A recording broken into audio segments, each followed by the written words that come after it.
সকাল থেকে একটা বিষয় নিয়ে আমরা প্রচন্ড রকমের আলোচনার সম্মুখীন এবং আপনাদের মনে অনেক দ্বিধা দ্বন্দ্ব ছিল যে মোবাইল ফোনের ব্যবহারের বিষয়ে একটা নির্দেশনা দেওয়া হয়েছিল। এখানে বলা হয়েছিল যে 400 গজের ভিতরে এটার সীমিত রাখতে হবে বা এর বাইরে রাখতে হবে। এটা আমরা সংশোধন করছি।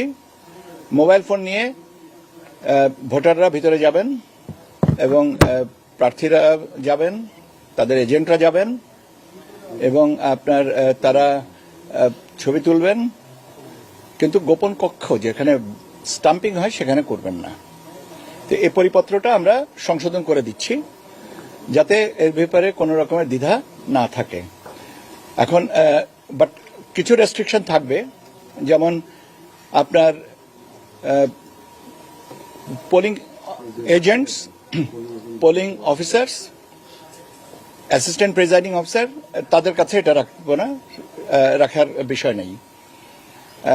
তারপরে আপনার যেমন আইন শৃঙ্খলা বাহিনীর একাধিক সদস্য থাকেন, সবার কাছে কি থাকবে না। তো কাজে ওই জায়গাটাকে একটু ফিল্টার করে আপনাদের দিচ্ছি। তবে আপনাদের যে স্বাভাবিকভাবে যে প্রশ্নটা ছিল, কৌতূহল ছিল যে ভোটাররা এবং সংবাদকর্মীরা বা অবজারভার্সরা এটা নিয়ে ভিতরে যেতে পারবেন কিনা, সে বিষয়টা আমি নিশ্চিত করছি যে আপনারা নিয়ে যেতে পারবেন। তো গোপন কক্ষের ছবি তুলতে পারবেন না। আমার মনে হয় যে এ ব্যাপারে আর আমার ফার্দার কোনো কিছু বলার দরকার নেই।